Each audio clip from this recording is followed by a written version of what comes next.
بسم اللہ الرحمن الرحیم الحمد للہ رب العالمین والعاقبۃ للمتقین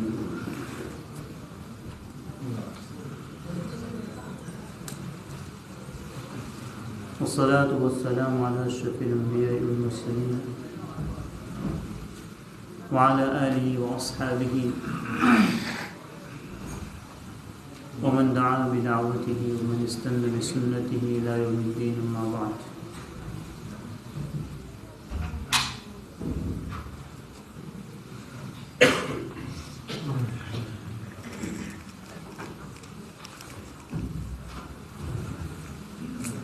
وعن أبي فراس ربيعة بن كعب أسلمي خادم رسول الله صلى الله عليه وسلم ومن أهل الصفة رضي الله عنه قال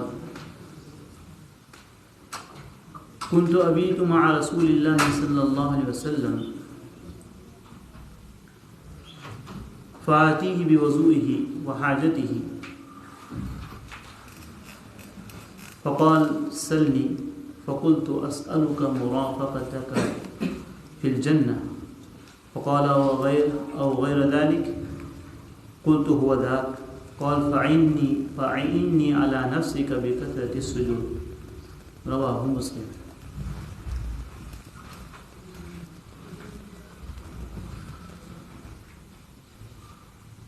یہ مجاہدے کے باب کی 12ویں حدیث ہے. حدیث نمبر 12. یہ مجاہدے کا باب چل رہا ہے اور میں آپ کو پچھلی مجلس کے اندر یہ بتا کے آیا ہوں کہ امام بخاری رحمۃ اللہ علیہ نے امام مسلم امام نووی رحمۃ اللہ علیہ نے مجاہدے کے باب میں اتنی ساری روایتیں کیوں ذکر فرمائی.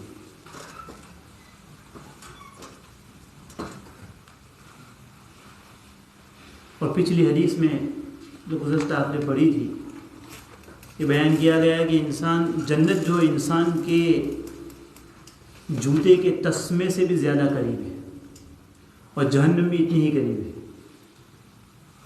تسمہ کس کو کہتے ہیں؟ محدث نے لکھا ہے کہ ہم جو شوز پہنتے ہیں تو شوز کے اندر جو ہمارا ٹو ہولڈر جو ہوتا ہے جس کے ذریعے سے ہم اپنا انگوٹھا اور انگلی کے درمیان جس کے ذریعے اس کو گرپ کرتے ہیں تو اس کو کہا ہے یہ تسمہ ہے. تو جنت بھی اتنی ہی قریب ہے اور جہنم بھی اتنی ہی قریب ہے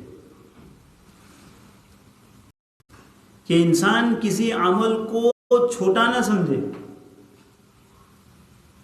نیکی ہو تو اس کو بھی چھوٹا نہ سمجھے اور برائی ہو تو اس کو بھی چھوٹی نہ سمجھے. چھوٹا سا نیک عمل بھی انسان کو جنت میں لے جاتا ہے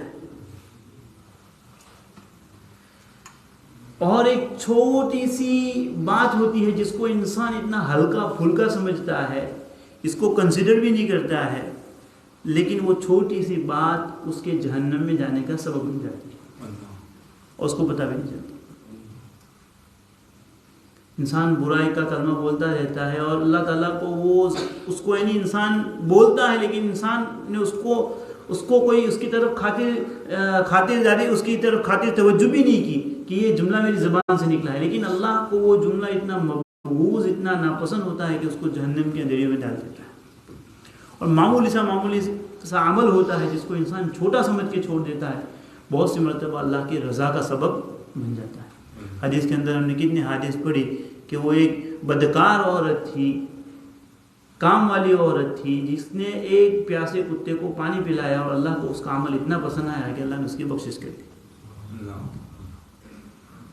تو کسی عمل کو چھوٹا سمجھ کے چھوڑنا بھی نہیں چاہیے اور کسی گناہ کو چھوٹا سمجھ کے کرنا بھی نہیں چاہیے.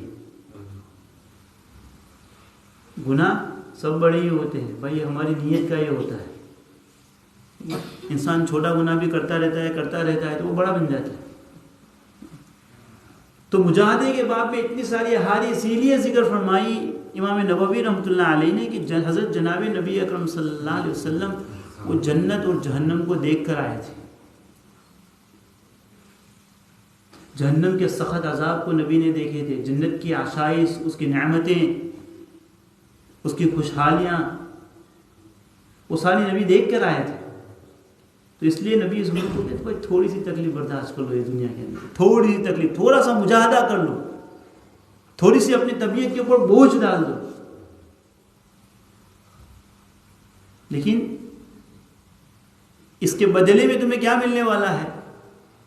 اور انسان تھوڑی سی غفلت کرتا ہے، تھوڑی تھوڑی سستی کی وجہ سے انسان بہت سارے اچھے اچھے کاموں کو چھوڑ دیتا ہے، عبادت سے دور ہو جاتا ہے، تو اس کے بدلے میں وہ جہنم کو بھی نبی نے دیکھا تھا. تو نبی بار بار، اس لیے امام نووی رحمۃ اللہ علیہ بہت سارے حدیث کے اندر لائے. اسی سلسلے کی ایک اور حدیث لائے ہیں. اس روایت کے راوی ہے ابی فراس ربیعہ ابن کعب اسلمی رضی اللہ تعالیٰ. یہ حضرت جناب نبی اکرم صلی اللہ علیہ وسلم کے خادم ہیں. یہ اصحاب صفہ میں سے ہیں. اصحاب صفہ وہ لوگ جو چبوتری کے اوپر بیٹھے رہتے تھے، پڑے رہتے تھے وہاں پر. اکثر جو مکہ سے ہجرت کر کے گئے تھے، یہ اگرچہ وہاں سے مدینے میں آئے ہیں بعد میں، اور وہیں قیام پذیر ہو گئے تھے. حضرت نبی اکرم صلی اللہ علیہ وسلم کے ایک خادم تو حضرت عبداللہ بن مسعود رضی اللہ تعالیٰ عنہ بھی تھے، جن کو صاحب الوسادہ کہا جاتا ہے، کہ نبی اکرم صلی اللہ علیہ وسلم کا مسواک اپنے ساتھ رکھتے تھے. نبی کا پیلو جو ہوتا تھا ٹیک لگانے کا، وہ اپنے ساتھ لے کر چلتے تھے.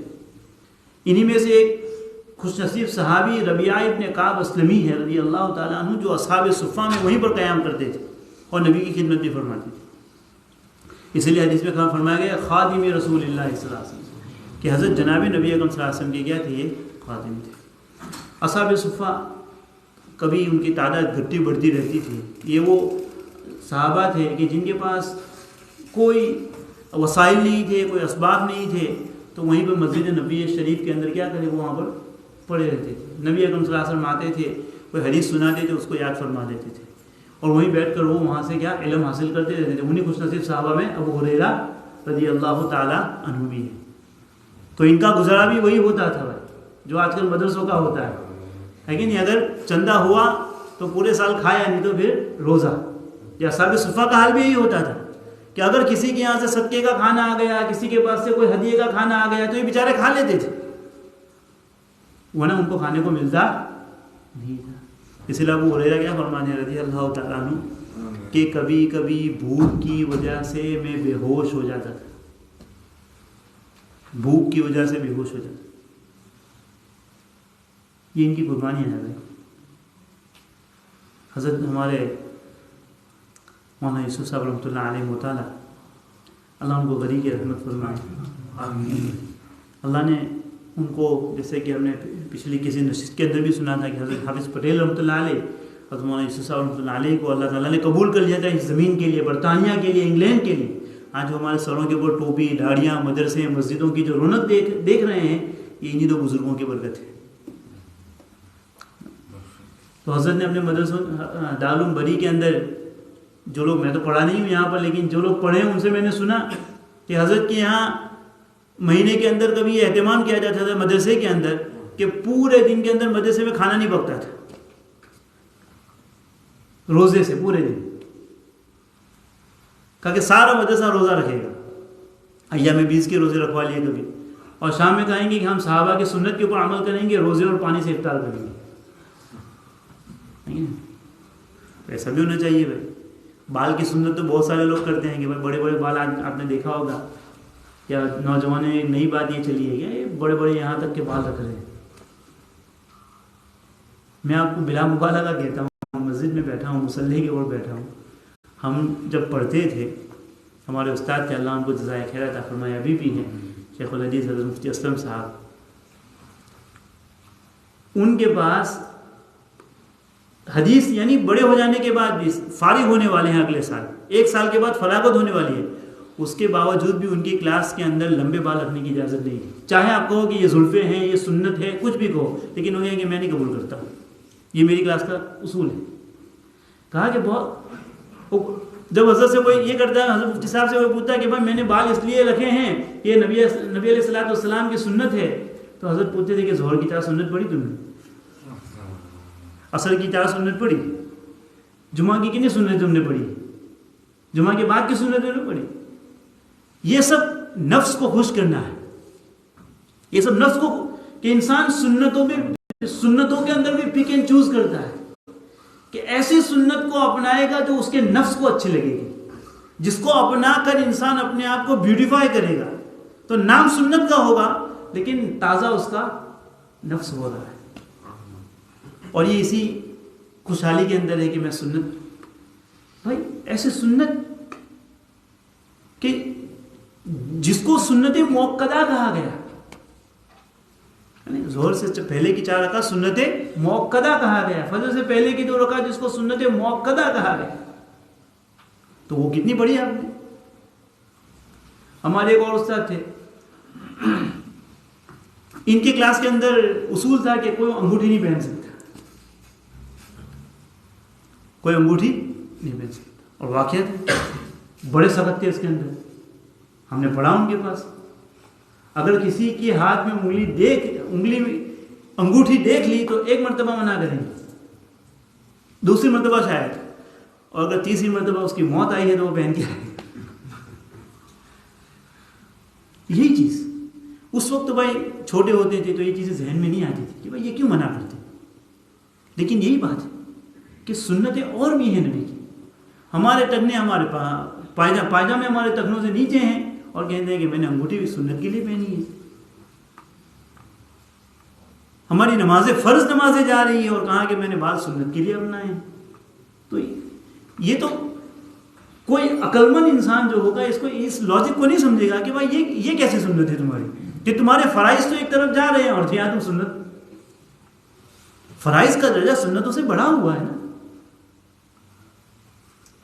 تو ہمارے مفتی صاحب اس میں بڑی سختی فرماتے تھے، کسی کو بال نہیں رکھنے دیتے تھے، کہا کہ نہیں میری کلاس میں تم فارغ ہونے کے بعد جو کرنا ہو کرتے رہنا، لیکن جب تک میری کلاس میں ہو تم نہیں رکھ سکتے۔ اور واقعات نہیں ہے ان کی فراست ہے، کیونکہ طالب علم جو ہوتے ہیں نا بھائی، ان کو اگر انگلی دو تو یہ پہنچا پکڑ لیتے، ان کو تھوڑا سا آپ نے راستہ دیا تو پھر یہ اپنا راستہ خود بنا لیتے، نہیں ہے۔ میں نے کہا میرے خیال سے آگے بتایا بھی تھا کہ ایک ہی طالب علم ایک ہی سال میں 3 مرتبہ اس کی دادی گزر جائے گی، اس کے پاس کوئی ایکسکیوز نہیں ہوتا ہے، مودم صاحب کے پاس جائے گا کہ مجھے چھٹی لینا ہے، تو کہا کس کا انتقال ہو گیا، تو کہا نانی کا، پھر ہو جائے گا کس کا انتقال ہوگا، دادی کا، پھر 6 مہینے کے بعد جائے گا کس کا انتقال ہوگا، نانی کا، تو کہا تیری کتنی نانی ہے، ایک ہی نانی کو بار بار تو مارتا ہے۔ تو ان کو بس ایک راستہ مل جاتا ہے، بھائی بچے ہوتے ہیں، تو اصحاب صفہ جو تھے یہ ان کی تعداد گھٹتی بڑھتی رہتی تھی، علماء نے 80 تک لکھی ہے، کبھی 80 ہو جاتے تھے، 40 سال آگے پیچھے ہوتی رہتی تھی۔ اس سے معلوم ہوا کہ بھائی مدرسوں میں بھی طالب علموں کی تعداد اپ ڈاؤن ہوتی رہتی ہے، کبھی لوگوں میں شوق زیادہ ہوتا ہے، طالب علم زیادہ آتے ہیں، کبھی کم ہوتا ہے، کم آتے ہیں۔ اصحاب صفہ میں بھی یہی حال تھا، تو یہ بھی اصحاب صفہ میں، ابو ہریرہ کی بات ہو رہی ہے رضی اللہ تعالیٰ عنہ، تو وہ بھی اصحاب صفہ میں تھے بیچارے، کھانا آتا تھا تو کھا لیتے تھے، نہیں ملتا تو لوگ ایسے ہی روزہ رکھ لیتے تھے، کہا یہ بھوک کی وجہ سے بے ہوش ہو جاتے تھے، کبھی کھانا ہی نہیں آتا تھا، اور لوگ یہ سمجھتے تھے کہ اس کو مرگی کی بیماری یا ایپیلیپسی جس کو کہتے ہیں، کہ اس کو مرگی کی بیماری، کھینچ کی بیماری ہے، تو لوگ میری گردن کے اوپر چپل رکھتے تھے۔ ایسے حالات میں انہوں نے پڑھا، حدیث ہے ایک ہی، اور جب ابو ہریرہ اپنے حالات، کیونکہ انہوں نے حالات دیکھے ہیں نا، اتنے سخت حالات سے گزرے ہیں بھائی، الحمدللہ اللہ کا شکر ہے نا، ہم میں سے کیسے لوگ بیٹھے ہیں 40 سال کے 50 سال کے لوگ بیٹھے ہوئے، لیکن کوئی ایک دن مجھے بتا دے، ایک دن کہ جس دن ہم کو کھانا نہ ملا اور ہم بھوکے سو گئے۔ ہاں یہ تو ہوگا کہ بیوی سے لڑائی کر کے بھوکے سو گئے، ایسا نہیں ہوگا کہ گھر میں کھانا نہیں تھا، یہ بات تو ہوگی کہ بھائی بیوی سے تو میں ہو گئی تو غصے میں کہا کہ نہیں کھاؤں گا، ویسے ہی سو گئے۔ آگے وہ انا ہوتی ہے نا، وہ میں، وہ ایگو، انسان کی جو مین کھیو ہوتی ہے نا، وہ اس کے اندر سے باہر نہیں آنا چاہتا ہے، وہ اپنے نیچے نہیں یہ کرنے دے گا، غصے میں بھوکا سو جائے گا، حالانکہ بھوک لگی ہو اس کو۔ لیکن ایسا تو نہیں ہوا کہ اللہ کی نعمت گھر میں موجود نہیں تھی، ایک دن بتا دیجیے۔ یہاں نبی کے گھر کا حال یہ ہے کہ اسودین، پانی اور کھجور، پانی اور کھجور، پانی اور کچھ نہیں ہوتا تھا، مہینے تک نبی کے کسی گھر میں چولہا نہیں جل سکتا۔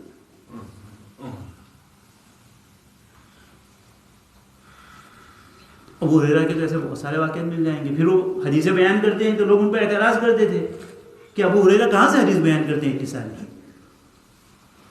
ابو ہریرہ اتنی ساری, تو ابو ہریرہ کو بہت سی مرتبہ غصہ آ جاتا ہے تو کہتے تھے کہ من کی سے ابو ہریرہ اپنی جیب سے بیان کرتے ہیں. یعنی قربانیوں کو نہیں دیکھتے ہیں نا لوگ صرف ترقی کو دیکھتے ہیں. ابو ہریرہ کا نام آج تک زندہ ہے رضی اللہ تعالی عنہ وارضاہ. اب ہر تیسری حدیث میں ابو ہریرہ کا نام آئے گا, ہر تیسری حدیث میں ابو ہریرہ آئیں گے, لیکن اس کے پیچھے انہوں نے کتنی قربانیاں دی ہیں. وہاں اصحاب صفہ میں رہے ہیں, وہاں بھوک برداشت کی ہے, بغیر کپڑے کے رہے ہیں, ٹھنڈ برداشت کی ہے, کوئی گھر نہیں تھا, وہ اپنی مسجد پہ پڑے رہتے تھے. تو یہ جو ربیعہ ابن کعب ہے رضی اللہ تعالیٰ, یہ بھی حضرت جناب نبی اکرم صلی اللہ علیہ وسلم کے خادم تھے, وہ من اہل الصفہ, اور صفہ میں سے. تو اس سے پتہ چلتا ہے کہ بھائی انسان کو خادم رکھنا جائز ہے. انسان آزاد آدمی سے خدمت لے سکتا ہے, آزاد آدمی سے کیا کر سکتا ہے, انسان خدمت لے سکتا ہے. ایک زمانہ وہ تھا کہ وہ ہر انسان کے پاس غلام ہوتے تھے, باندی ہوتے تھے. اب یہاں تو اس کا تصور نہیں ہے. آپ ساؤتھ افریقہ میں جائیں گے تو شاید, یا انڈیا میں جائیں گے تو وہاں ہر گھر میں کام والی بائی ہوتی ہے, لیکن آپ کو کچھ بھی نہیں کرنا ہے, آپ کو سب کچھ تیار ہے آپ کے لیے. الحمدللہ یہاں تو ایسا تصور نہیں ہے. ماشاءاللہ یہاں کی عورتیں بھی ان کی قابل تعریف ہیں. مرد اگرچہ باہر کا کام کرتے ہیں لیکن یہاں گھر کا کام بھی کوئی کام نہیں ہوتا ہے. بچوں کو لینے کے لیے جانا, بچوں کو لے کر آنا. پھر بہت سی مرتبہ ایسی ماں بہنیں بھی ہوتی ہیں کہ جن کو گاڑیاں بھی نہیں آتی, جو کار نہیں چلاتی. بچہ ہوم ورک لے کر آ رہا ہے تو اس کا ہوم ورک کی فکر کرنا, مدرسے جا رہا ہے تو اس کو سبق یاد کرانے کی فکر کرنا, ان کو بیڈ کے اندر رکھنا, ان کو ٹائم پر اٹھانا, ان کو یونیفارم پہنانا. باپ کو تو یہ بھی نہیں پتا ہوتا کہ کس دن پی ہے, وہ ماں یاد رکھتی ہے کہ آج اس کو سفید کپڑے پہنانا ہے کہ نہیں بھائی. تو اللہ ان کو جزائے خیر دے, ان کی قربانیاں ہیں بھائی. تو یہ خادم تھی, تو خدمت دینا جائز ہے. خدمت دینا آج یہ ایک بہت بڑی بلکہ یہ کہیے کہ جو ہمارے بزرگوں نے یہ کہا ہے کہ خدمت سے خدا ملتا ہے, خدمت سے خدا ملتا ہے. آج اس کا تصور کیا ہو رہا ہے, ختم ہو رہا ہے. آج نہ چھوٹوں میں بڑوں کی خدمت کا جذبہ رہا. اور ایک زمانہ وہ تھا کہ والدین اپنے اولاد کے اندر خدمت کا جذبہ پیدا کرتے تھے. حضرت سیدنا انس رضی اللہ تعالیٰ عنہ, انس بن مالک نبی کے خادم ہیں, 10 سال تک نبی کی خدمت کی. ان کی والدہ پکڑ کر لائی تھی نبی کے پاس کہ یہ میرا بچہ ہے, ان سے خوب خدمت لو, اب ان سے خدمت لے. اور آج الٹا ہے, اگر کسی مولوی صاحب نے بچے کو پانی لینے کے لیے بھیج دیا اور بچے نے جا کے بتا دیا کہ مولوی صاحب نے مجھے پانی لینے کے لیے بھیجا تھا, تو میرے بچے کو تو میں نے پڑھنے کے لیے بھیجا تھا, آپ نے اس کو پانی کے لینے کے لیے بھیج دیا. حالانکہ یہ خدمت جو ہے نا انسان کو کہاں سے کہاں لے جاتی ہے. چاہے وہ والدین کی خدمت ہو, چاہے وہ اساتذہ کی خدمت ہو, اپنے بڑوں کی خدمت ہو. اور جو خدمت ہمارے بزرگوں نے, جو صحابہ نے نبی کی ہے, اور اس کے بعد تابعین نے, ہر علماء دیوبند کے ایک نہیں ایسے ہزاروں واقعات مل جائیں گے جو انہوں نے خدمت کی مثالیں پیش کی ہیں نا. آج کا ترقی پسند انسان, جدید سوچ رکھنے والا انسان شاید اس کو قبول نہ کرے. حضرت مولانا محمود الحسن گنگوہی رحمۃ اللہ علیہ دارالعلوم کے پہلے شاگرد, دارالعلوم دیوبند کے پہلے طالب علم. ایک طالب علم سے مدرسہ شروع ہوا, جناب حضرت مولانا محمود الحسن دیوبندی رحمۃ اللہ علیہ.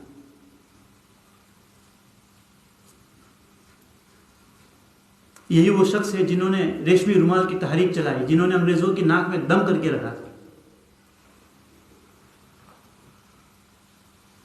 ویسی ریشمی رومال کی تحریک ابھی ایک مستقل تاریخ ہے کہ ریشمی رومال کی تحریک کیا ہے. جب انگریزوں کا زور کافی ہو گیا تھا ہندوستان کے اندر تو یہ حضرت مولانا محمود الحسن دیوبندی رحمۃ اللہ علیہ نے جو مسلمان حکمران ہندوستان کے آزو بازو کے اندر جن کی حکومتیں تھیں، افغانستان تھا، تو وہاں کے لوگوں کو خط لکھا تھا کہ بھائی آپ ہماری مدد کریں، ہمیں ان کے خلاف لڑنا ہے.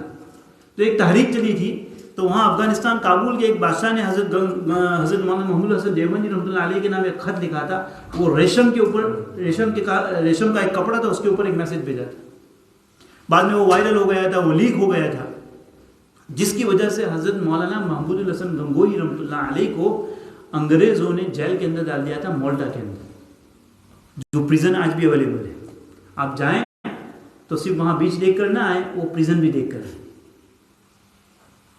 جس کے اندر انہوں نے 3-4 سال نکالے ہیں. وہ سمندر کے اندر بنی ہوئی ہے. کہاں ہندوستان ہے اور کہاں یہ مالٹا کی جیل ہے. وہاں پر ان کو رکھا گیا. حضرت مولانا محمود الحسن دیوبندی رحمۃ اللہ علیہ پہلے شاگرد تھے دارالعلوم دیوبند کے، پھر وہیں پر انہوں نے پڑھایا بھی ہے. اور یہ کون ہے؟ حضرت سید حسین احمد مدنی رحمۃ اللہ علیہ کے استاد. حضرت حسین احمد مدنی رحمۃ اللہ علیہ کی نظر جب حضرت محمود الحسن دیوبندی رحمۃ اللہ علیہ کی نظر جب حضرت حسین احمد مدنی رحمۃ اللہ علیہ پر پڑی ہے، انہوں نے جان لیا کہ یہ کوئی معمولی آدمی نہیں ہے، کوئی معمولی بچہ نہیں ہے. اتنی سارے مشغولیت کے باوجود ابتدائی کتابیں حضرت مولانا محمود الحسن دیوبندی رحمۃ اللہ علیہ نے حضرت حسین احمد مدنی رحمۃ اللہ علیہ کو خود سے پڑھائی. اور جب اپنے استاد مولانا محمود الحسن دیوبندی رحمۃ اللہ علیہ کو جب جیل ہوئی، جب مالٹا کے اندر ڈالا گیا ہے، تو مولانا حسین احمد مدنی رحمۃ اللہ علیہ اپنے استاد کے ساتھ جیل میں گئے. ہے کوئی ایسا شاگرد؟ نہ ہم ایسے شاگرد بن سکے، نہ ہم ایسے شاگرد پیدا کر سکے. اپنے استاد کے ساتھ جیل کے اندر گئے ہیں، اور وہیں پر 1 مہینے میں قرآن پاک حفظ کیا ہے. 1 مہینے کے اندر وہیں پر حضرت نے قرآن کا ترجمہ مکمل کیا ہے پریزن میں بیٹھ کر. ان کی تاریخ میں لکھا ہے کہ یہ سارے حضرات جب تہجد میں اٹھتے تھے، یہ تو مالٹا کی جیل ہے، سمندر کے اندر بنی ہوئی ہے، کوئی کنیکشن نہیں ہے، چاروں طرف پانی ہے. تو اپنے استاد جب تہجد میں اٹھتے تھے تو پانی کافی ٹھنڈا ہوتا تھا، ویسے بھی یورپ میں ٹھنڈیاں ہوتی ہے، اور پھر سمندر کے اندر پانی خوب ٹھنڈا ہوتا تھا. لکھا ہے کہ مولانا حسین احمد مدنی رحمۃ اللہ علیہ پوری رات پانی کی جو بیگ ہوتی تھی وہ اپنے پیٹ سے لگا کر سوتے تھے، تاکہ پانی ان کی بدن کی ہیٹ سے گرم رہے اور ان کے استاد کو صبح کے اندر پانی گرم ملے. کوئی ایک ایسی مثال پیش کر سکتا ہے؟ یہ بڑے بڑے حضرات تھے. یہ کون حسین احمد مدنی؟ یہ کوئی معمولی انسان نہیں ہے. یہی وہ شخص تھے جنہوں نے یہ فتویٰ دیا تھا جب انگریزوں کا زور بڑھا تھا کہ بھائی انگریزوں کی فوج کے اندر، ہندوستان کے اندر جب یہ لوگ تھے، کہ بھرتی ہونا، اس کے اندر جانا، ان کی کسی بھی طرح کی مدد کرنا یہ حرام ہے. تو ان کو اریسٹ کر لیا تھا مولانا حسین احمد مدنی رحمۃ اللہ علیہ، اور یہ بتایا تھا کہ بھائی تمہیں پتہ ہے کہ اس کی سزا کیا ہوگی، اپنا فتویٰ واپس لو، تمہیں پتہ ہے کہ اس کا نتیجہ کیا نکلے گا. تو حضرت حسین احمد مدنی رحمۃ اللہ علیہ سفید کپڑا اپنے کندھے کے اوپر لے کر گئے تھے، کہا کہ اس کا نتیجہ مجھے معلوم ہے، اور وہ کفن میں اپنے ساتھ لے کے آیا. یہ کفن میں اپنے ساتھ لے کر آیا. ان کو پھانسی کی سزا ہوئی تھی. تو حضرت بہت سے مرتبہ ایموشنل ہو جاتے تھے، بعد میں تو آنکھوں میں آنسو آ جاتے تھے، رونا شروع کر دیتے تھے. تو حضرت کے جو مریدین تھے حضرت کو دیکھا کہ حضرت بار بار رو رہے ہیں، کیا بات ہے. تو ایک مرتبہ کھاتے کھاتے حضرت مریدین نے حضرت کو تسلی دی کہ حضرت آپ بار بار رو رہے ہیں، آپ کو سزا ہو گئی ہے پھانسی کی. تو کہا کہ حضرت آپ کو تو خوش ہونا چاہیے، آپ کو تو خوش ہونا چاہیے کہ جان اللہ کے راستے میں جا رہی ہے، شہادت کا مرتبہ مل رہا ہے، جس کے لیے لوگ ترستے ہیں، آپ کو شہادت کا مرتبہ مل رہا ہے، آپ اللہ کے لیے جا رہے ہیں۔ تو حضرت مدنی تو ویسے بھی ان کا چہرہ آپ دیکھیں نا، کیا جلال آنکھوں سے نکلتا ہے۔ حضرت مدنی کا چہرہ انسان جب غور سے دیکھا تو یہ بھائی حدیث کا ایک رعب تھا ان کے اوپر۔ حضرت نے سارے مریدین کو ایسے جو غصے سے دیکھا ہے تو سارے چپ ہو گئے۔ حضرت نے فرمایا کہ کیا تمہیں لگتا ہے کہ میں ڈرتا ہوں؟ میں ان کی پھانسی سے ڈرتا ہوں؟ میں اس لیے رو رہا ہوں کہ مجھے ڈر لگ رہا ہے؟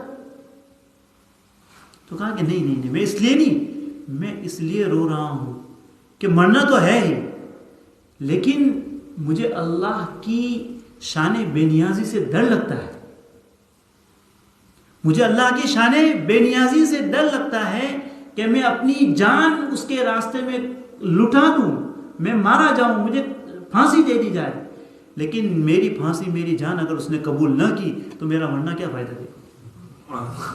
اور کہا کہ جان دی ہوئی اسی کی تھی، حق تو یہ ہے کہ حق ادا نہ ہوا۔ ایسے لوگ تھے بھائی۔ تو یہ تو آج کل تو یہ خدمت کا جذبہ ہی کیا ہو گیا، ختم ہو گیا۔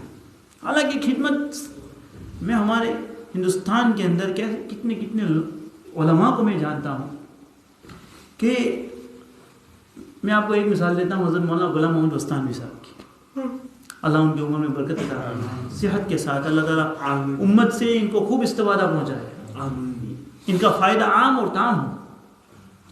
یہ پڑھنے کے اندر میرے والد صاحب کے ماموں ہیں جو آج کل ساؤتھ افریقہ میں ہوتے ہیں، مولانا محمد دوداد صاحب، کسی زمانے میں دارالعلوم طلعت کے استاد ہوتے تھے، کہیں کہ یہ ہمارے زمانے کے تھے، لیکن ہم نے ان کو دیکھا کہ پڑھنے میں اتنے ذہین اور ہوشیار نہیں تھے،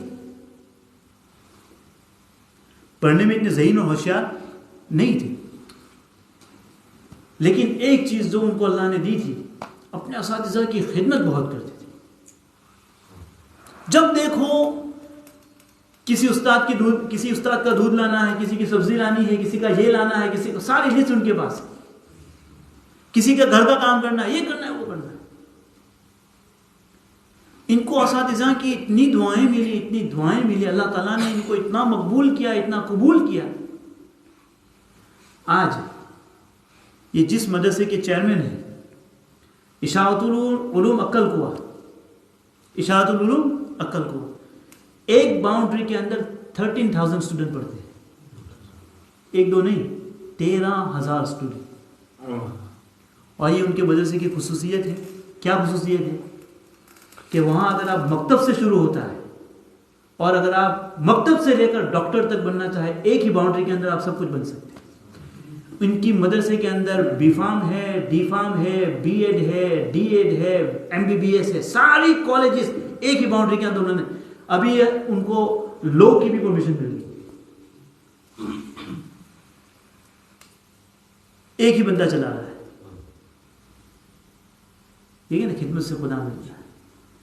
ان کے ماتحت تقریباً 1500 سے زیادہ مدرسے چلتے ہیں، 2000 سے زائد مسجدیں، سارے ان کے تحت چل رہا ہے۔ اللہ ان سے کام لے رہا ہے۔ خدمت کو انسان کیا نا کوئی معمولی نہ سمجھے بھائی، خدمت کو معمولی نہ سمجھے۔ یہ ہمارے ماشاءاللہ ڈاکٹر عظیم صاحب بیٹھے ہوئے ہیں، معاف کرنا، یہ مجھے اس دن بتا رہے تھے کہ بھائی میں تو پڑھنے کے زمانے میں ویسے ہی بس کس طرح ٹائم ضائع کرنا ہے، ادھر ادھر پٹک کی یہ کرتا رہتا تھا۔ یہ ان کا جملہ میں سنا رہا ہوں، ڈاکٹر صاحب اگر غلط ہو تو مجھے روک دینا۔ کہا کہ مجھے میری والدہ کی دعا نے ڈاکٹر بنایا ہے، میری ماں کی دعا نے مجھے ڈاکٹر بنایا ہے۔ اور کہا ہے کہ میری ماں کی دعائیں میرے سارے بھائی بہنوں کے ساتھ لگی ہوئی ہے، اور یہ سب بن گئے۔ ان کے جملے بھی سنائے تھے مجھے کہ بھائی یہ جملے میری والدہ نے مجھے کہے، اور کہا کہ جب میری والدہ سوتی تھی تو میں رات میں ان کے پیر دبایا کرتا تھا۔ تو یہ نبی کے خادم ہے بھائی۔ ایک ماں باپ کی خدمت سے اللہ تعالیٰ اتنا مرتبہ دیتا ہے انسان کو، اور واقعتاً ایک تجربے کی بات کہہ رہا ہوں کہ جنہوں نے اپنے اساتذہ کی خدمت کی، ان کو خوش رکھا، اور اپنے والدین کی خدمت کی، جن کے والدین ان سے خوش رکھے، انہوں نے اس دنیا میں خوشحال زندگی گزاری، خوشحال زندگی گزاری. اور میں آپ کو انگلی کے ذریعے گنوا سکتا ہوں، دکھا سکتا ہوں ایسے لوگوں کو، بہت سے ایسے لوگ جن کو میں پرسنلی جانتا ہوں کہ یہ جہاں ہاتھ رکھتے ہیں اللہ ان کو اس چیز کو سونا بنا دیتے ہیں. انہوں نے ہاتھ رکھا وہ چیز سونا بن گئی.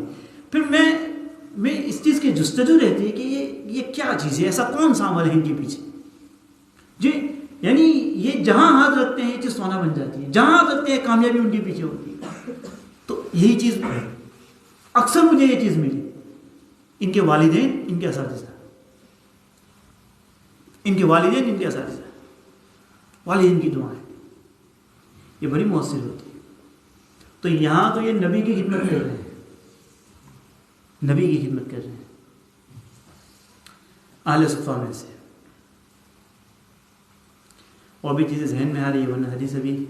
اور میں کنت ابیت مع رسول اللہ صلی اللہ علیہ وسلم، میں نبی کے ساتھ رات گزارنے کے لیے گیا، میں نبی کے ساتھ رات گزارنے کے لیے گیا. فآتیہ بوضوئہ، میں نے نبی کی حاجت کے لیے نبی کا پانا، نبی کے وضو کا تقاضا تو میں نبی کے لیے وضو کا پانی لے کے حاضر ہوں. اللہ اکبر. فقال سلنی، نبی نے پوچھا کہ مانگو مجھ سے، کیا مانگتے ہو. ابھی دیکھیے ابو داؤد، انہوں نے ایک نبی کی خدمت کی، نبی کی خدمت کی. هل جزاء الاحسان الا الاحسان، احسان کا بدلہ کیا ہوتا ہے؟ احسان. ابو داؤد شریف کی روایت ہے من صنع الیکم معروفا فکافئوہ، اگر تمہارے ساتھ کوئی فیور کرے، تمہارے ساتھ کوئی احسان کا معاملہ کرے، تمہارے ساتھ کوئی اچھائی کا معاملہ کرے تو جزاک اللہ میں معاف، بات نمٹا نہ دو، جزاک اللہ آپ کا شکریہ. فکافئوہ، اگر تم اس پوزیشن کے اندر ہو تو کچھ نہ کچھ تم اس کے ساتھ احسان کرو. اگر تم اس پوزیشن کے اندر ہو کہ تم احسان کا بدلہ احسان سے دے سکتے ہو تو دو. فکافئوہ، ابو داؤد شریف کی روایت ہے، تو تم اس کا بدلہ دو اس کو. بھائی نبی سے بڑھ کر اس امت کا کوئی بڑا محسن ہو سکتا ہے کہ نبی کے ساتھ کوئی احسان کا معاملہ کرے اور نبی اس کو خالی ہاتھ بھیج دے؟ ایسا ہو سکتا ہے؟ یہ بات آپ کو معلوم ہوتی ہے، نبی فرماتے ہیں کہ میں نے تمام لوگوں کے احسان کا بدلہ چکا دیا، میں نے تمام لوگوں کے احسان کا بدلہ چکا دیا. اس سے کیا بات ثابت ہوتی ہے کہ نبی نے کسی کا احسان اپنے سر کے اوپر باقی. لیکن فرمایا کہ ابو بکر صدیق کا بدلہ میں نہیں چکا سکتا.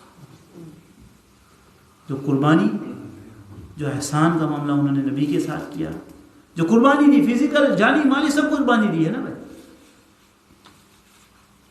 ابو بکر صدیق کو دیکھیں نا، ان کے حالات کو تو پڑھیں.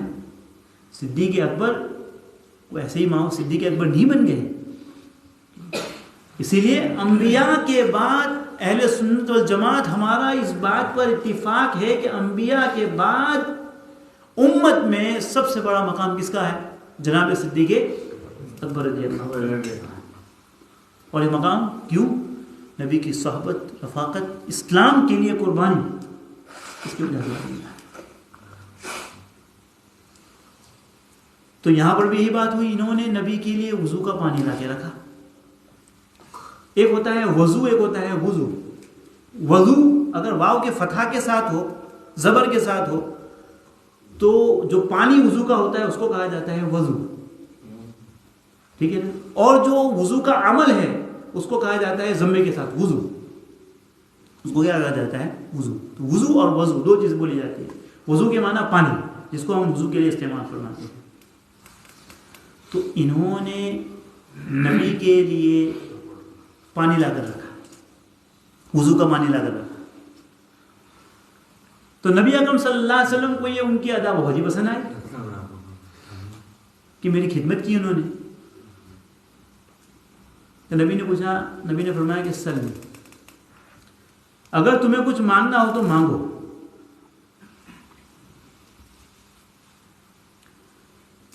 اگر ہمارے جیسا کوئی ہوتا تھا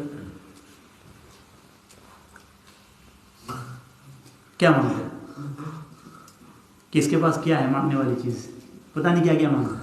56 کروڑ کی چوتھائی، یہ ہمارے گجراتی میں بولا جاتا ہے کہ 56 کروڑ کی چوتھائی. یہ ہمارے حضرت فرمایا کرتے تھے 56 کروڑ کی چوتھائی. کہا کہ بھائی مانگنا ہے تو 56 کروڑ کی چوتھائی کیوں مانگو؟ اللہ کا خزانہ تو اس سے بھی بڑا ہے، پورے 56 کروڑ مانگو نہیں بھائی. یہاں تو رحمت للعالمین سید الانبیاء والمرسلین یہ سوال کر رہے ہیں کہ مانگو، کیا مانگتے ہو؟ تو صحابہ تھے نا بھائی، نبی کی ہر ادا سے محبت کرتے تھے. ان کو دنیا میں ان کی محبوب ترین چیز یہ تھی کہ وہ یہ نہیں چاہتے تھے کہ نبی کو کسی تکلیف میں دیکھے، نبی ان کے سامنے سے اوجھل ہو جائے، نبی ان کے سامنے سے ہٹ جائے. وہ ہر وقت نبی کا مسکراتا چہرہ، خوبصورت چہرہ اپنے سامنے دیکھنا چاہتے ہیں. اسی لیے عجیب روایت میں آتا ہے عبداللہ بن زید عبد ربی صحابی ہے، ان کے متعلق ابھی اور سناؤں گا میں.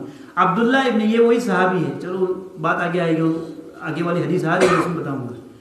عبداللہ ابن زید عبد ربی جو ہے، جب نبی علیہ الصلوۃ والسلام محمد رسول اللہ صلی اللہ علیہ وسلم کا انتقال ہو گیا ہے، نبی کا انتقال ہو گیا ہے، تو یہ اللہ تعالیٰ سے دعا کرنے لگے. انہوں نے اللہ تعالیٰ سے دعا کی کہ اللہ، نبی تو اس دنیا سے جا چکے، یہ جو میری آنکھیں ہیں یہ نبی کو دیکھنے کے لیے تھی، اب نبی اس دنیا میں نہیں ہے، یا اللہ میری آنکھیں کوئی کام کی نہیں ہے، اللہ مجھے اندھا کر دے. انہوں نے یہ دعا کی اور آنکھ سے اندھے ہو. سوچے نا، ان کا محبوب ترین مشغلہ، یہ چاہتے تھے کہ نبی کا مسکراتا چہرہ ان کے سامنے ہو، نبی کی ہر ادا، نبی کے لیے نچھاور، نبی کے لیے قربان ہو جانے والے لوگ. ایک لمحے کے نبی کی ہر بات سے، نبی کی ہر ادا سے ان کو اتنی محبت تھی. روایت میں آتا ہے، صحابی کا نام میرے ذہن سے نکل رہا ہے، وہ اپنے بھتیجے کے ساتھ بیٹھے ہوئے، ان کے نیفیو کے ساتھ بیٹھے ہوئے ہیں. ان کا جو نیفیو تھا وہ پتھر سے کھیل رہا تھا، سٹون انگلی کے اندر لے رہا تھا، ایسے کھیل رہا تھا، ایسے مار رہا تھا، اس طرح سے مار رہا تھا. تو صحابی نے ان کو منع کیا کہ بھائی اس طرح پتھر نہ پھینکو، نبی علیہ الصلوۃ والسلام حدیث میں منع کیا گیا ہے اس طرح انسان کو، کیونکہ اس کے ذریعے نہ تم کسی اینیمل کو ہنٹ کر سکتے ہو، نہ کسی کو شکار کر سکتے ہو. ہاں اتنا ضرور ہوگا، کسی کا دانت ٹوٹ جائے گا، کسی کی آنکھ پھوٹ جائے گی. تو کہا کہ نبی اکرم صلی اللہ علیہ وسلم نے اس طرح پتھر پھینکنے سے منع فرمایا ہے. یہ کچھ دیر رکے رہے، پھر انہوں نے پتھر مارنا شروع کر دیا.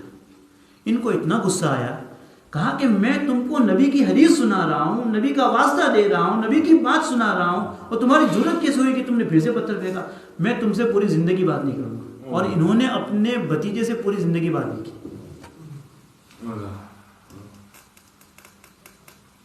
سوال ہوگا نا کہ حدیث میں تو منع کیا گیا ہے کہ 3 دن سے زیادہ اپنے مومن بھائی سے قطع تعلق کرنا جائز نہیں ہے کہ نہیں؟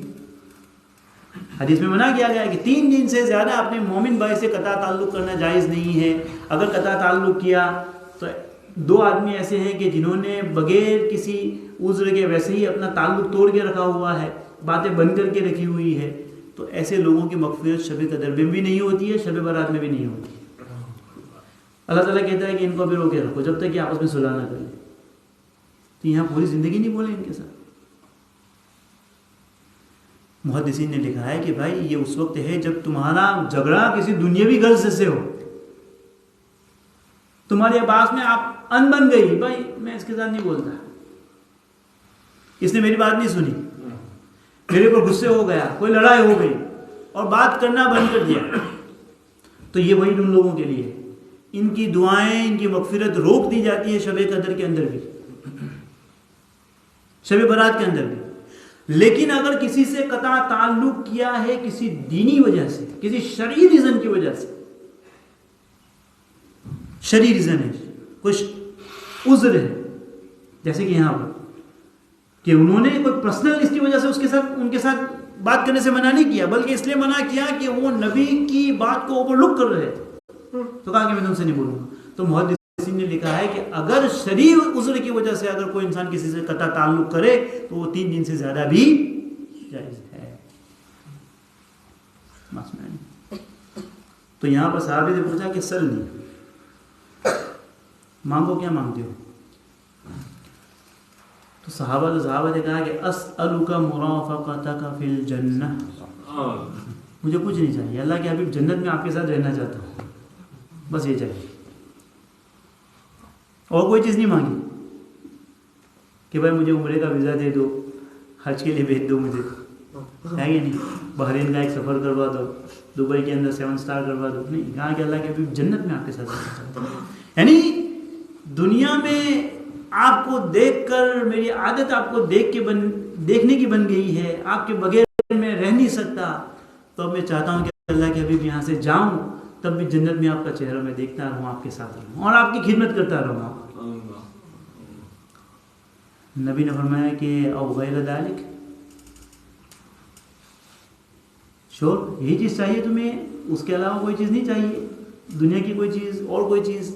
نبی پوچھ رہے ہیں کہ اور غیر ذالک, اور کوئی چیز نہیں چاہیے تمہیں, اور کوئی چیز مانگ لو. فرمایا کہ قلت هو ذاک, دینا ہو تو یہی چاہیے, اور کچھ نہیں چاہیے. قلت هو ذاک, میں نے کہا کہ اللہ کے حبیب اگر دینا ہو تو یہی چاہیے, اور کوئی چیز مجھے نہیں چاہیے. فرمایا کہ فَأَعِنِّي عَلَى نَفْسِكَ بِكَثْرَةِ السُّجُودِ, نبی اکرم صلی اللہ علیہ وسلم نے فرمایا کہ تم میری مدد کرو اپنے نفس کے خلاف کثرت سجود کے ذریعے. ایسا نہیں کہا کہ چلو ٹھیک ہے میرے ساتھ جنت میں. اس سے یہ بات معلوم ہوئی کہ چونکہ بہت سارے مسلمانوں کا یہ عقیدہ ہے جو یہ مانتے ہیں کہ نبی جو ہے کل مختار ہے, نبی کل مختار ہے. جس طرح اللہ کے پاس پاور ہے سب کچھ کرنے کا, نبی کے پاس بھی ہے. ہمارا یہ عقیدہ, نبی جس کو جنت دینا چاہے, نبی جس کو جہنم, یہ نبی کے اختیار میں نہیں. نبی سفارش کر سکتا ہے اللہ کے حکم سے. پیچھے ہم ایک حدیث پڑھ کے آئے, توکل کے باب کے اندر ہم نے حدیث پڑھی ہے. کون سی حدیث؟ نبی اکرم صلی اللہ علیہ وسلم نے فرمایا کہ میرے سامنے مجھ کو امتیں دکھائی گئی. تو بھائی بعض نبی کو دیکھا کہ کسی کے پاس ایک آدمی ہے, یعنی نبی آئے لیکن اس کو ماننے والے 1 یا 2 لوگ تھے. بعض انبیاء میں نے ایسے دیکھے کہ جن کے فالوورز ایک بھی نہیں ہے, 0, ان کی بات کسی نے نہیں مانی. تو ہمارا کام صرف دعوت دینا ہے. کتنے لوگ مانتے ہیں یہ ہمارے بس کی بات. فیسلٹی پرووائڈ کرنا ہمارا کام ہے, کتنے لوگ اس سے فائدہ اٹھاتے ہیں یہ ہمارے. بھائی نبی کی بات نہیں مانی گئی تو داعی کو بھی ایسا ہی ہونا چاہیے کہ بھائی ہمارا کام گشت کرنا ہے, اللہ کی طرف بلانا ہے. اب کتنے لوگ تیار ہوتے ہیں, ہمارا کام کوشش کرنا ہے. اور 2 آدمی کو دیکھ کر 3 آدمی کو دیکھ کر انسان اپنا دل چھوٹا نہ کرے, کیونکہ بعض انبیاء ایسے گزرے ہیں. میں نبی کی بات کر رہا ہوں, کسی عام انسان کی, کہ جن کے ماننے والے ایک بھی نہیں تھے, ایک نے بھی ان کی دعوت قبول نہیں کی. بعض 2 تھے, بعض کے پاس 10 تھے, بعض کے. تو کہا کہ ایک جماعت دکھی, بہت بڑی جماعت تھی. تو نبی علیہ السلام محمد رسول اللہ صلی اللہ علیہ وسلم نے سوچا کہ شاید یہ میرے ماننے والے ہوں گے. تو کہا کہ نہیں, آپ کے ماننے والے نہیں, یہ موسیٰ علیہ السلام کی جماعت ہے. پھر ایک اس سے بھی بڑی جماعت دکھائی گئی, اتنی بڑی جماعت تھی کہ پورا آسمان گویا کہ بھر گیا تھا. تو کہا کہ یہ آپ کے ماننے والے.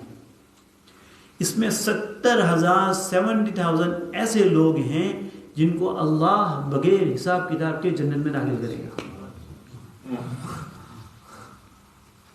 بغیر حساب کتاب کے جنت میں داخل کرے گا. وہ کون لوگ ہیں؟ حدیث میں اس کی تفصیل آئی ہے. یہ وہ لوگ ہیں جو جو بدفالی نہیں لیتے ہیں, فال سے بچتے ہیں, اومنس سے بچتے ہیں, جو تعویذ وغیرہ کے چکر میں نہیں پڑتے ہیں. یہ لوگ ہیں. ایک صحابی کھڑے ہو گئے, اس طرح صحابہ بیٹھے ہوئے تھے کہ نبی نے جب فرمایا کہ ایسے 70,000 لوگ ہوں گے آپ کی امت کے اندر سے, اللہ تعالیٰ ہمیں بھی ان کے اندر سے بنا دے, آمین کہو, کہ جن کا کوئی حساب کتاب نہیں ہوگا, بغیر حساب کتاب کے ڈائریکٹ جنت میں جائیں گے. تو ایک صحابی کھڑے ہوئے کہ اللہ کے حبیب ایسے 70,000 فرشتے جو بغیر حساب کتاب کے جنت میں جائیں گے, میرے لیے دعا کر دے کہ اللہ مجھے ان میں سے بنا دے. نبی نے کہا کہ تم ان میں سے ہو. ان کو دیکھ کر ایک دوسرے صاحب کھڑے ہوئے کہ اللہ کے حبیب میرے لیے بھی دعا کر دے. نبی نے فرمایا کہ سبق کا اوکاشا, کہ بھائی اوکاشا نے بازی مار لی, ایک ہی سیٹ خالی تھی. ایک ہی سیٹ خالی تھی. اوکاشا سبقت لے گئے, اوکاشا بازی لے گئے نبی. تو یہاں پر نبی نے اوکاشا کو جو جنت کی گارنٹی دی وہ اس لیے نہیں تھی کہ نبی کے اختیار میں تھا, اللہ کی اذن سے, اللہ کی طرف سے وحی کے ذریعے بتایا گیا کہ یہ اوکاشا کے لیے ہے. پھر نبی نے ان کو کیوں منع کیا دوسرے صاحب کو؟ کیونکہ اگر ان کو بھی ہاں کہتے تو پھر ایک سلسلہ شروع ہو جاتا کہ بھائی میں بھی ہوں, میں بھی ہوں, میں بھی ہوں, تو سارے لوگ ہیں. نبی کے اپنے اختیار میں نہیں. ہاں نبی سفارش کریں گے اللہ تعالیٰ سے, اور جنت ملے گی اللہ کے فضل سے. جنت ملے گی اللہ کے فضل سے, اعمال سے نہیں ملے گی. اعمال کے ذریعے درجات طے ہوں گے کہ کون سی پوزیشن, کون سا اسٹیٹس آپ کو ملنے والا ہے. تو یہاں فرمایا نبی نے کہ بھائی ٹھیک ہے, قلت ہوا ذاکا, میں نے کہا کہ اللہ کے دینا ہو تو یہی دیجیے. تو نبی نے فرمایا کہ ٹھیک ہے جنت میں تم کو رفاقت ملے گی, لیکن صرف میری دعا نہیں, میری دعا کے ساتھ ساتھ تم کو بھی محنت کرنی پڑے گی. اور تمہاری محنت کیا ہے؟ تو کہا کہ نفس کے خلاف خوب سجدے کرو. سجدے کرو کا کیا مطلب ہے؟ کہ ایسا نہیں کہ سجدے کرتے رہو. سجدہ انسان, سجدے کا مطلب ہے سجدہ لازم ہے رکوع کو, رکوع لازم ہے قیام, یعنی خوب نمازیں پڑھو, خوب نمازیں پڑھو.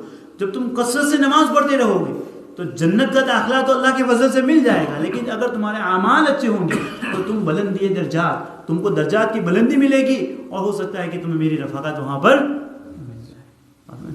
اور بھائی کثرت سے سجدہ کرنا, اس میں انسان کو محنت کرنی پڑتی ہے. کثرت سے سجدہ کرنے کا مطلب یعنی کثرت سے نماز پڑھنا, اور نماز پڑھنے کے لیے انسان کو اپنے نفس کے اوپر بوجھ ڈالنا پڑے گا, کوشش کرنی پڑے گی, محنت کرنی پڑے گی, اٹھنا پڑے گا, ٹھنڈے پانی سے وضو کرنا پڑے گا, اٹھ کے آنا پڑے گا. آئس ہوگا تو گاڑی سے آئس کو بھی صاف کرنا پڑے گا, ہے کہ نہیں؟ اور چلتا ہوا آئے گا تو, اور گاڑی سے آ رہا ہے تو گاڑی کی اتنی خدمت کرنی پڑتی ہے ونٹر کے اندر خاص, کہ صبح میں پوری آئس لگی ہوئی ہے, اس کو نماز پڑھنے کے لیے جانا ہے بیچارہ فجر کے اندر. کیونکہ اگر سمر کے اندر ہو تو 10 منٹ پہلے اٹھ کے بھی بندہ چلا جاتا ہے, اب ونٹر کے اندر تو اس کو آدھے گھنٹے پہلے اٹھنا پڑتا ہے, کیونکہ ابھی اس کی خدمت کرنی ہے. اگر اتنی خدمت ہم گاڑی کی کرتے ہیں, اگر اتنی خدمت کسی اللہ والے کی کرے گی تو انسان بزرگ بن جائے گا. ٹھیک ہے, اللہ تعالیٰ کئی باتوں کو مجھے تمام